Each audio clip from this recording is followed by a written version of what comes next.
Not a whole lot I can do about it. And then he just sleeps. Do gens really go too fast in DBD? Are kill rates really a poor indicator of a killer's success rate? In a way, I've been testing this for more than a year, but I finally collected the data that I believe quantifies the issue and allows for a logical conclusion, or at the very least, debate based on data rather than the last game you may have played.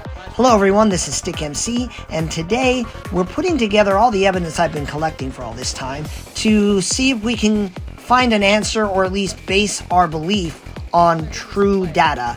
These are quantifiable questions, so I put in the time to collect data that anyone can verify or retest to approach the issue from a scientific point of view rather than a passively reactionary point of view based on one of what is statistically a rare loss or even a tie if you are playing killer. So let's start with a deeper background. As one who up until recently was a Survivor main, I couldn't for the life of me understand why any killer would ever affirm the game was Survivor-sided. In fact, lately there are people who claim to be Survivor mains and they think it's Survivor-sided. But what I did is I took a challenge. It's still my goal to play 100 games of every killer without perks and without add-ons, just to see if it's possible.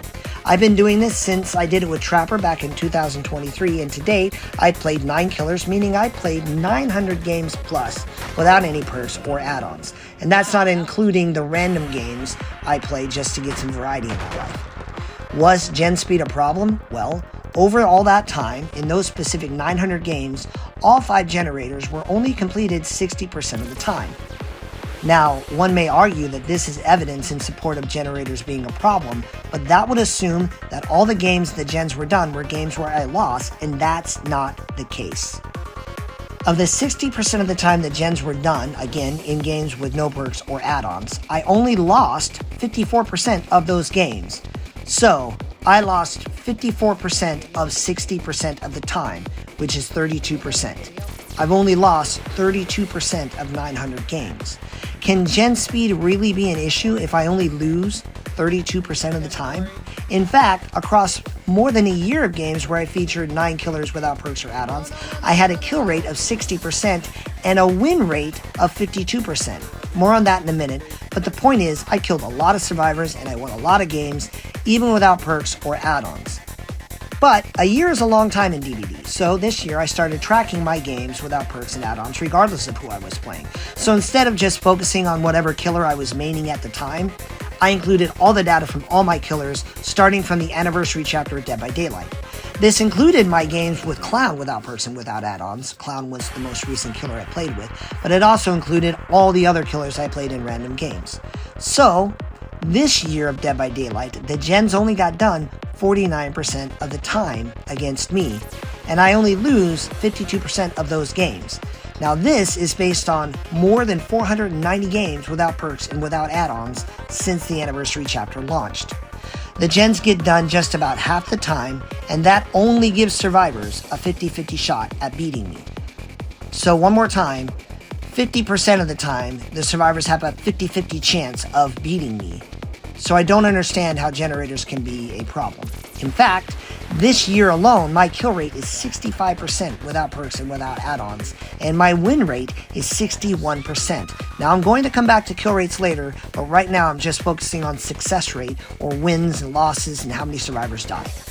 So to me, the best way to identify if gen speed is a problem is to ask 2 simple questions. What percentage of the time are generators getting done? And what percentage of those games does a killer actually lose? For me, the gens only get done about half the time, and that only gives survivors a 50-50 shot of actually winning, 3 or more survivors escaping. So gen speed can't logically be an issue if it isn't affecting my ability to win.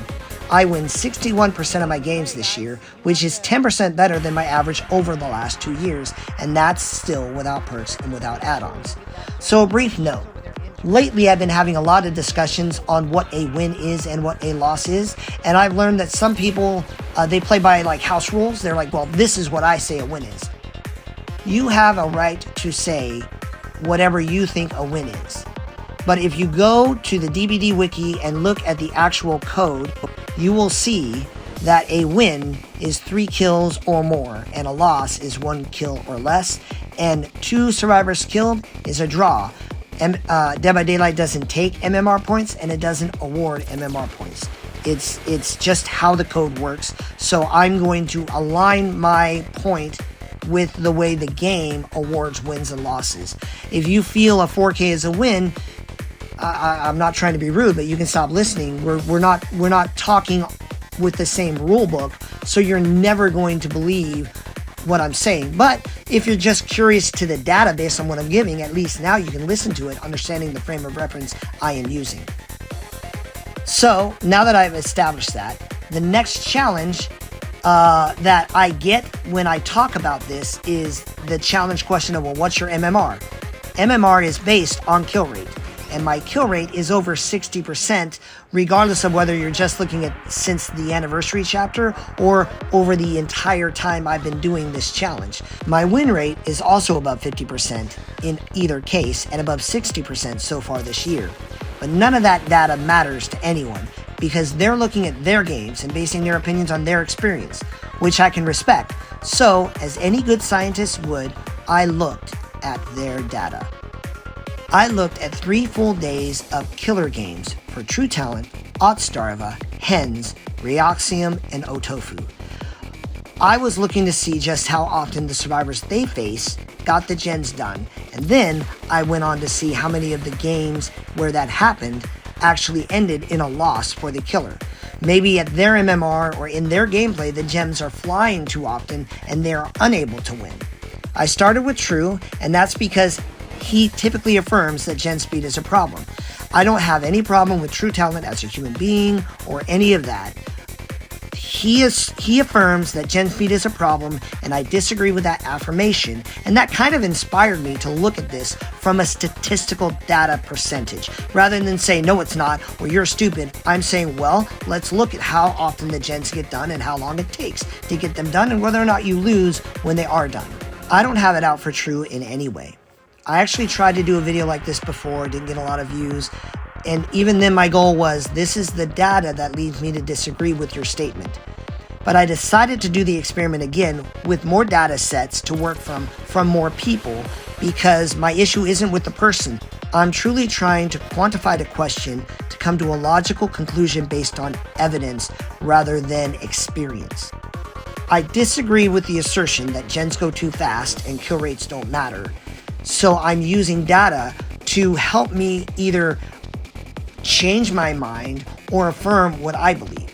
So I watched every killer game True played on November 14th, 2024, November 16th, 2024, and November 19th, 2024. And that gave me 51 killer games worth of data. So, were his games worse? Did the level of skill he faced mean he had more gens completed or more losses? Not significantly. In those 51 games, True had all 5 gens completed 49% of the time, which is exactly the same as me since the anniversary chapter. But he only lost 24% of his matches. I know. How many of those games were because altruism helped him get the win? Well, while I've seen it happen in games he's played, in those 51 games, not a single time did he get a bonus win because of altruism. He may have hooked or killed Survivor 2 right when the 5th gen popped. I remember one game in particular where he literally killed the guy, turned around, and they finished Gen 5 in front of him, and then he just killed those 2 people. But there were no games in those 51, and I'm only talking about those games, where he had a guy in the hook and 2 more people tried to get the save and he ended up winning. I did track that for all the survivors, and in this data set, not one of those games ended in an altruism kill. They were just natural, good old-fashioned, gen pressure gameplay. True had 2 people escape 48% of the time the gens got completed. Now again, someone may say, see, that's my problem. But I need you to understand, you're talking about 50% of 50% of the time, meaning 25% of the time, True forces a tie, or if you want to put it another way, the survivors force a tie. But to claim that gen speed is a problem, you have to ignore the 65% of the games True just won outright, which I don't think you can do. True's own games established that he only lost 12% of the games he plays total, and only 35% of his overall games were ties or worse. I want to summarize this because I threw a whole lot of numbers and data at you. In the 51 games True Talent played, he only tied or worse 35% of the time, meaning 65% of the time he's just fine. So I fully expected that he would perform better than me because he brings perks. I decided to see how my games would go if I were to bring perks. In fact, I didn't just bring any perks. I went to Nightlight GG and I looked at the top 4 gen defense perks according to their usage rate on Nightlight GG. They are, in no particular order, Pain Res, Corrupt Intervention, Pop, and Surge. I played 63 games with that monstrous build, and survivors were only able to activate all 5 generators 38% of the time. That's 24 out of 63 games. I only lost 25% of those games. To be fair, I 2K'd or worse 75% of the time the gens were completed, but that's only 75% of 38% of the time. In the big picture, I only failed to win a grand total of 29% of the time. I had a 71% win rate, supporting a 74% kill rate. So, just to be fair, when I played, I brought the greatest gen defense I could think of, and True typically plays with viewer builds or some of his own builds. None of the other people I watched brought 4 gen defense perks. Only I did in this data set, and I need you to know that so that you can apply that knowledge to your contrast of this data. To this point, since the anniversary chapter of Dead by Daylight, survivors have a 48% chance at getting a 52% chance to beat me. At the very least, they have a 48% chance at having a 76% chance of forcing me into a tie or worse. I guess a better way to put it is, without perks, I win 61% of my games, and the gens only get done 49% of the time. Survivors who face True, who again plays with viewer builds, and he has his own builds, but they're not nearly as gen defense heavy as what I did when I brought perks. Survivors have a 50% chance just to earn a 24% chance at beating him. They have to get the gens done, which only happens 50% of the time, and that gives them 24% odds of beating him, but they do get a 72% chance at forcing a tie or better. To put it another way, when he's using viewer builds or his own, True Talent wins 65% of his matches, and the gens only get done 49% of the time. I guess you could even say he wins 65% of the game despite the fact that the gens get done 49% of the time. When I brought the strongest build I could think of, 38% of the time they earned a chance at having a 42% chance at beating me. To be fair though, if they got the gens done the 38% of the time the gens were done, there was a 75% chance I would get a tie or worse, but only 42% of those games were actual losses. The rest of it were ties. I don't want to tie every game, but I can live with some ties, especially when I'm winning so much of the time. So can gen speed rationally be an issue if they only get done 38 to 60% of the time, and even then a smaller percentage of games are 2Ks or better for the survivors? I personally don't think so, and this is the data I base that opinion on. Now, some people will look at ties and claim that survivors can't win if the gens get done. I, for one, don't think of ties as losses or wins. They all fall in their own category. Once more, DBD's coding according to the DBD wiki sees a 2K as a draw, but even if ties are considered comparable with losses, and I disagree with that, killers still only fail to win 35 to 48% of the time. So again, how can gen speed be a problem if you're outright winning 52 to 65% of the time? A lot of the claim is MMR is the factor. There are many people who think the game is balanced. So if you set aside all of it, and you're focused on top MMR and True Talent's top MMR, again, you're outright winning 52 to 65% of the time.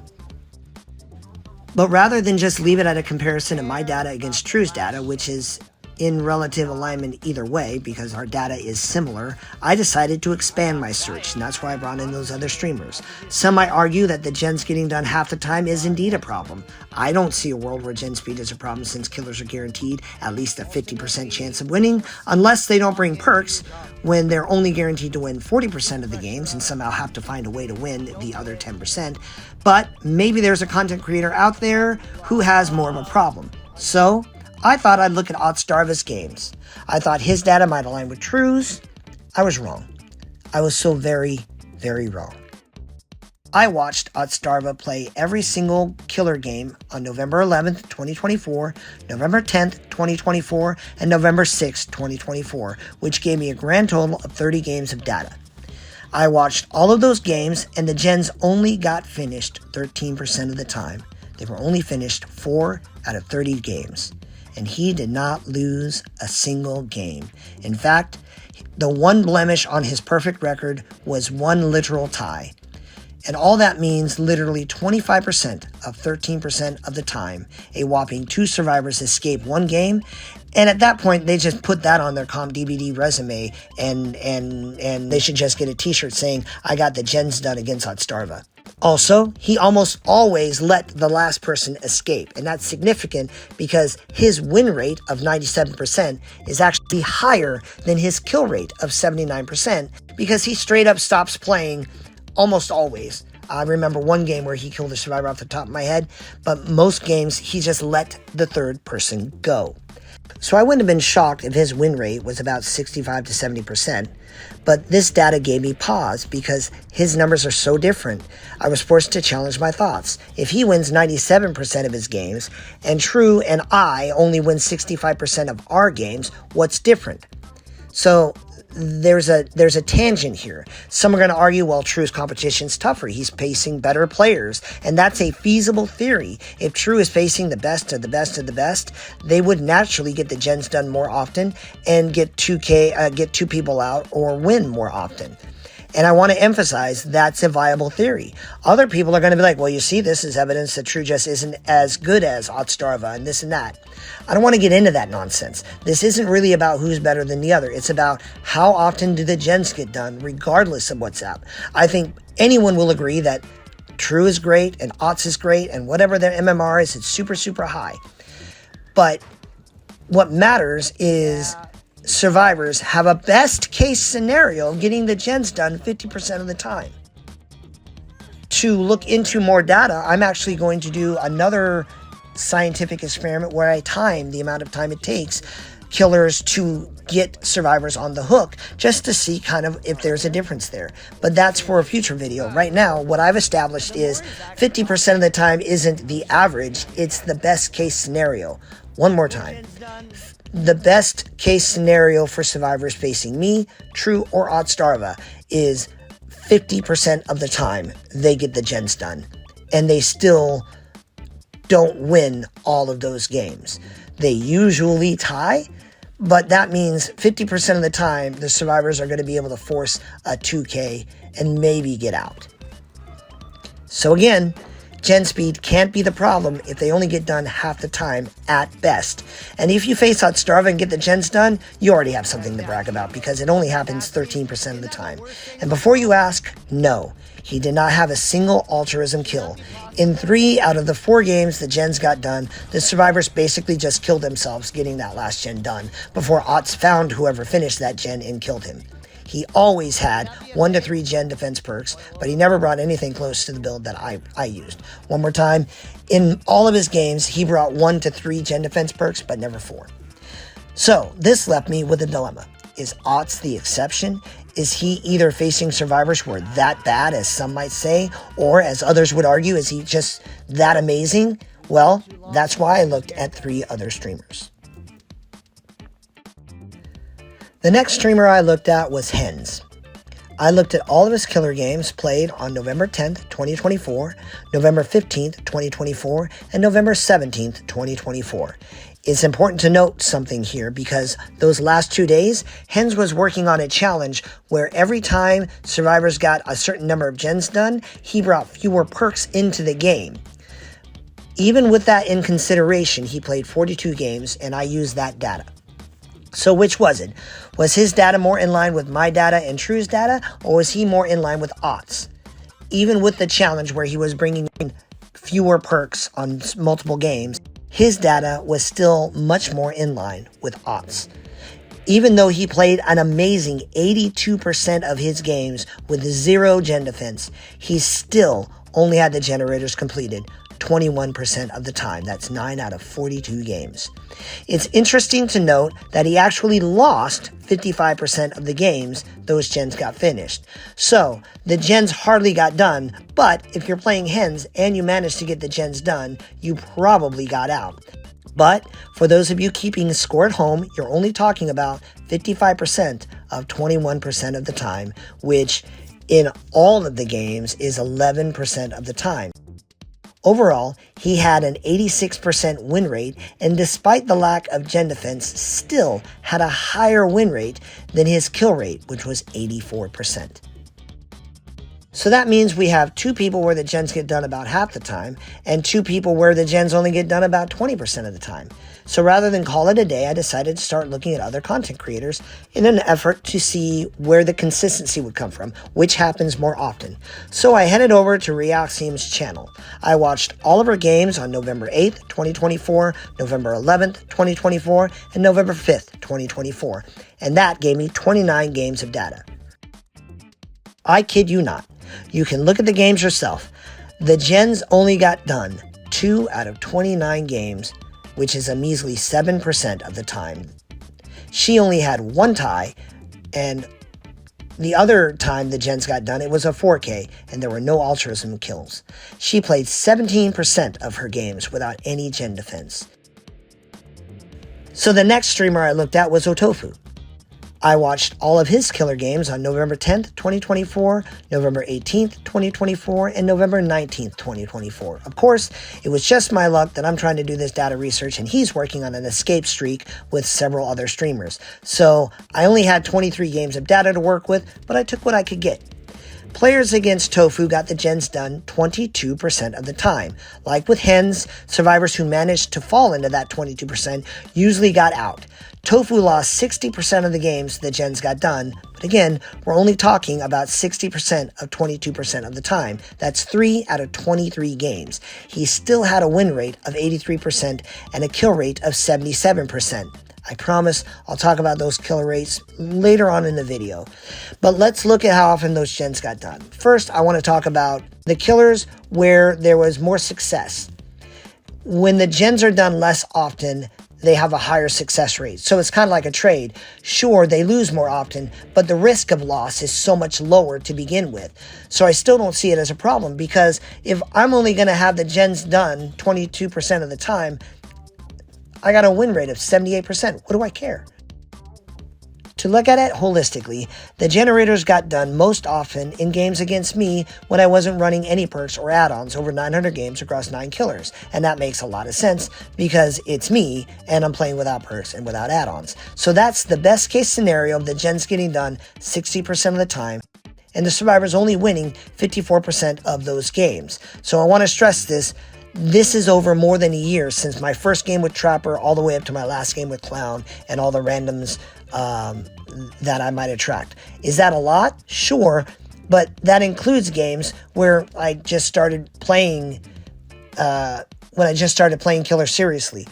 When I started, I was a Killer main, and about 4 months into it, I became a Survivor main. And I only played Killer to lark around and do other things. So I started with Trapper and I started moving up, and I feel like I've grown since that time. But since the anniversary chapter, the gens are only getting done 49% of the time. Sure, I still lose 52% of the time the gens get done, and that's without perks and without add-ons, but they got done 10% less of the time. So what I'm seeing is the less often the gens get done, the more often they escape, not the inverse. You would think that if the gens get done more often, survivors would escape more often, but that's not what my data and True's data shows. It shows that the more the gens get completed, the less likely they are to win, but the less often they get the gens done, the more often they escape. I'm giving all of this just to get a range.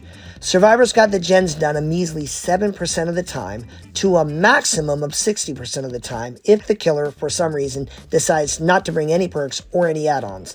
To make sure I'm being clear here, I'm not talking about the time periods like the 82% of the time hens didn't bring any gen defense perks. I'm literally talking about no perks at all. So if gen speeds are only a problem when they're done, then they're only a problem if you refuse to bring any perks at all. If you bring perks at all, you're looking at a range from 7% to 50%, so they can't be a problem if they're only getting done 50% of the time and killers are still not losing 100% of those games. If you look at an average of all my games since the anniversary chapter, both with perks and without, along with the data from the other streamers, survivors get the gens done 41% of the time, and killers lose 48% of those games. That's 146 losses out of the 303 games the gens got done. So it's not losses in comparison to games played, it's only games lost when the gens managed to get done. 122 of the 146 losses I'm currently talking about were the games I played without any perks and without any add-ons, and I still won most of my games. So however you look at the data, I don't think anyone can claim that gen speeds are out of control when they're only done percentage of the time and killers only lose a percentage of those games. But now that we've looked at it in terms of how often the gens are completed, let's have some fun with it and look at how long it took survivors to get all of those gens done. After all, if we're saying gen speed is a problem, then you have to ask the question, well, how long does it take to get the gens done? So let's start from all my data, all of this time. Over the more than a year since I've been playing without perks and without add-ons, for the main 900 games that I played, it took on average 517 seconds for all gens to get done. To be fair, before this anniversary chapter, I didn't track my random games, so I don't have that data for you. However, over the last few weeks, I've been using the meta, Corrupt, Pop, Pain, Res, and Surge, and the time increased all the way up to 580 seconds when I brought perks. That makes sense because I'm using the strongest build. After timing all the other killer games I observed for true, it took an average of 550 seconds to get all the gens done. This again made sense to me because his time would be longer because I don't bring perks and he does, or at least I didn't bring perks and he does. It's lower than when I did bring the meta, but that makes sense because he never brings the meta and I did bring the meta. Interestingly, even though Otz rarely had the gens completed against him, they were completed faster. Against Otz, survivors completed the gens on an average of 513 seconds when they got done. So they were done faster, even though they were done less often. You can interpret this data however you wish because now you have data on which to form an opinion, but my working theory, and that's all it is that if they don't get them done faster, they're not going to get them done. So survivors playing hens got the gens done in an average of 486 seconds, which is evidence, inconclusive though it may be, toward my theory. You better be fast because if you don't get them done faster than average, you're not getting them done at all. It took survivors a staggering 752 seconds to get the gens done against Reaxium, and I must admit that this evidence works against my theory, but she also had the lowest rate of completion among those I studied. So, sure, they weren't blazing the gens out to get out, but she never lost a game, so it didn't matter how long it took the gens done because even then, she was still winning. If you're trying to win, you better get those gens done fast, and apparently, you need to get them done in less than 500 seconds. We'll talk about that more in a minute. Tofu falls in the same basic average that I see from me and True. It takes about 570 seconds to get all the gens done, and that's 22% of the time they got done. So this is the part where someone says, that can't be. I've been in games when the gens fly. Yes, you have. I'm not denying that. Let's show you the fastest time I observed in these time periods. Please note, one more time, that these are not all-time records. I'm just pointing out the fastest times I've seen the gens done against the people I've been observing. The fastest a team got the gens done against Otofu was 479 seconds. Reaxium, who only had 2 games where they were done, had a fastest time of 694 seconds. The fastest time Hen saw the gens get done was 357 seconds. The fastest Otz saw gen get done was 442 seconds. The fastest True saw gen get done in the time period I'm talking about right now was 386 seconds. Now I want to bring up the last time I did this experiment where I watched all his games on May 9th, 2024, and I want to do that to point out he had a game where the gens were done in 298 seconds. this is where people are going to be like, see, that's a problem. We're talking about one game out of dozens and dozens and dozens of games. If you're going to avoid a thing or consider something a problem when it only happens a small percentage of the time, you're living in a world where you can't go outside because you can get struck by lightning. It's only a real problem if the risk is actually higher. The risk might exist, but the likelihood of the risk is equally important to consider. So for me, the fastest time I saw when I had perks was 319 seconds, and that was really, really fast. So, I'm not gonna lie. I have 900 games and I timed all 900 of those games. But I organized that data by killer played, so I would have to literally look at 900 games to find my fastest all-time speed, and I didn't want to do that. But I did go through my clown games because he was my most recent killer, and in game 82 of my clown challenge, the gens were done in 298 seconds. So yes, there are absolutely games where the gens fly, but they're so rare. How rare? Well, let's look at it. If you just literally average all the times of all the streamers that I've been looking at, you get an average of 567 seconds to get the generators done. So if you're willing to admit that's an average, even if it's not like the perfect average, it's just a straight up median amount of time gens completed by games where the gens were completed, you can call that a normal speed. If that's too fast, well, I don't know what to tell you because that's just what it takes. We're worried about how often it's faster. So, if 567 seconds is indeed the average, how often are the gens done faster than average? So, in the games where I brought perks, the gens were done in less than 567 seconds, 46% of the time. They were done in less than 500 seconds, 33% of the time. In the rare games where I actually did get speedrun, the gens were done in less than 450 seconds, 17% of the time. So I didn't think to track the data for my no perks games, but I will from here on out since now I have a baseline to work from. I have that data and I can use that to continue to form and adapt my opinion based on data.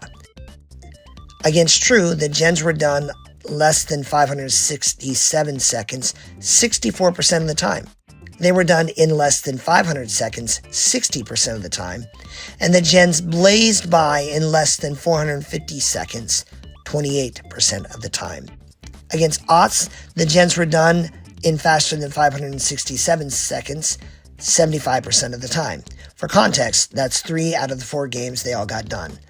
They were done in less than 500 seconds, 25% of the time. And they were done in less than 450 seconds, 25% of the time. Against Hens, the gens were done in less than 567 seconds, 89% of the time. They were done in less than 500 seconds, 44% of the time. And they were done in less than 450 seconds, 33% of the time. Reaxium never once saw a gen completed in less than 600 seconds, let alone any of the times listed. This isn't a claim that it's never happened to her. I'm only saying I didn't see it happen on the 3 days I watched her play. Survivors who played against Tofu during the games I tracked got the gens done faster than 567 seconds, 40% of the time. But I only saw the gens get done faster than 500 seconds, 20% of the time. That's 1 out of 5 games. And he never once saw the gens get done in less than 450 seconds in the games that I tracked. So yes, gens do fly. They do get done very, very quickly, less than 400 seconds, less than 300 seconds. But apparently, it only happens a maximum of 33% of the times the gens even get done. Yes, they fly. Those games are painful, but they happen a percentage of the time. And in fact, compared to all the games played, the gens flew 10% of all the games you play. 10% of the time, the gens are done in less than 450 seconds. So that data relies on, to be clear, that data only relies on my data with perks so that I wasn't adding 900 games to this spreadsheet. I'd never get this video done. So it could be up higher if you're crazy enough to go perkless, but you'd have to be willing to go in without perks. So yes, 10% out of all the games killers play, the gens fly. But it's 10%. I can't tell anyone else what to do, but I just need to acknowledge it happens, say GG, go next. 10% isn't significant enough for me to worry about in the scheme of 50, 60, or even 90% of the games the players in this study win. 10% in the face of a 90% win rate, or even just a 65% win rate, is statistically meaningless. I will say there is some sense in the comments and even how some content creators feel. 10% of 50% of the time is way more painful than 10% of 20% of the time. And for people like True, you're talking 10% out of 50%, that's a lot more significant. So that's evidence. True does see the gen fly more than average. So when the gens are done more often, they feel like they get done quickly more often. And when the gens get done less often, they just kind of feel like that's how quickly they go. So if you consider that, the speedrun gens in relation to when the gens get done can make you feel differently. But the data says they only fly in a percentage of the games. It still only results in about 2 losses out of every 10 games, at worst. So I freely acknowledge that the gens fly on rare occasions, but I emphasize that they only fly on rare occasion. If one argues that, and I went and got an average, 14% of the time the gens fly, and if you want to argue that 14% of the time is too much, then how do you reconcile that with the 45% of the time True Talent 4Ks? If the game is unfair because the gens fly 14% of the time, how much more unfair is it that survivors get 4K'd 45% of the time?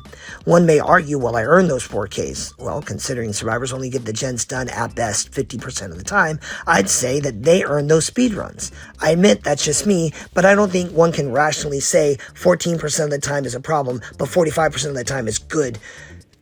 It just doesn't work, and that again is based on True's game. I 4K'd 49% of my games. Hens 4K'd 64% of the time. Ray 4K'd an amazing 83% of the time. And Tofu 4K'd 52% of the time. How do you reconcile 14% of the time against 50, 60, 83% of the time? Again, Otz didn't 4K because he just literally lets that guy go. So you got to kind of throw his data out when he's not even trying at all. A lot of streamers don't worry about the 4K. They don't slug for it. And even when they do find the hatch, they kick it and wander around. But at least they put in some modicum of effort to find that 4th kill, whereas Otz just literally messes around waiting for that guy to get out.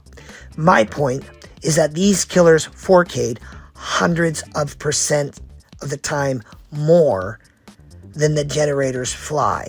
So my stance is that gen speed can't possibly be a problem in the face of this data. Even when they fly, they do so rarely, and killers 4K far more than they get speedrun. That's just statistical fact.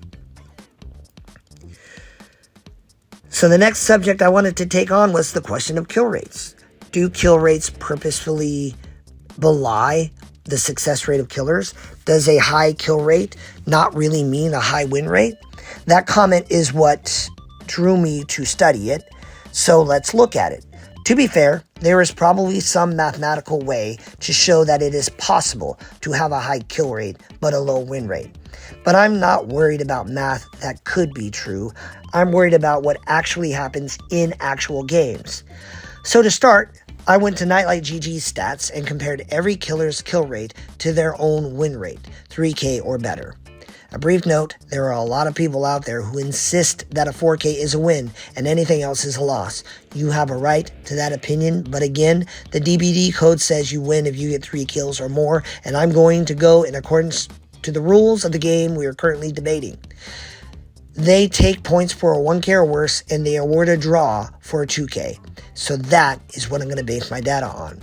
There are only 6 killer characters. I'm not talking about people who play killer. I'm talking about Nurse, Spirit, Blight.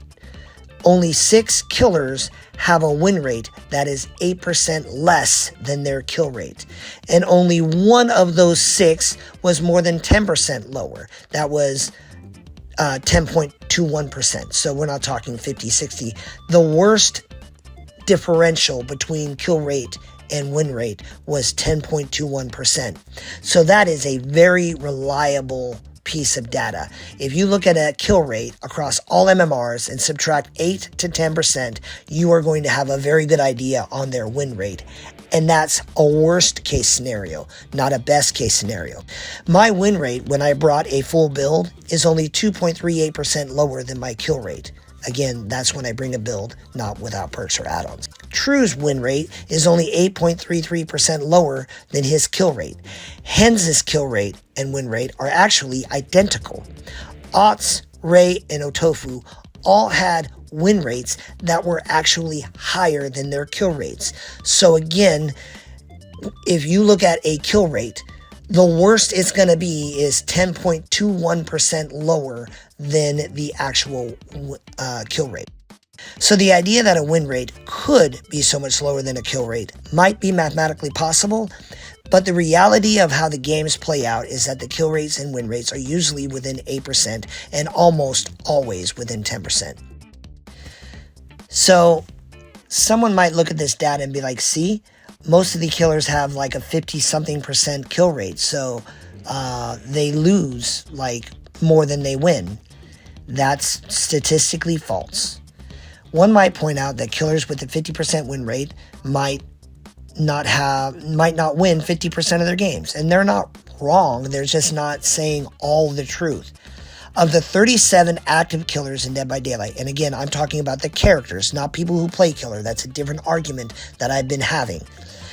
If you just look at the killer characters, of the 37 killer characters in Dead by Daylight right now, only 2 of them have more losses, 1K or worse, than wins, 3K or more. Ghostface has 1K or less, 0.01% more. So he loses 0.01%. And that's only in a specific date range if you go to Nightlight GG right now. Trickster loses 2.94% more of the games than he wins, according to Nightlight GG. And some people are going to be like, see, this is a problem. Well, I guess you shouldn't play Trickster. He's apparently the weakest killer in the game from that statistical point of view. But again, Nurse, I don't have her data up in front of me, but everyone agrees that if you get better with a killer, you perform better, and Trickster might just be harder to figure out. Ghostface might just be harder to figure out.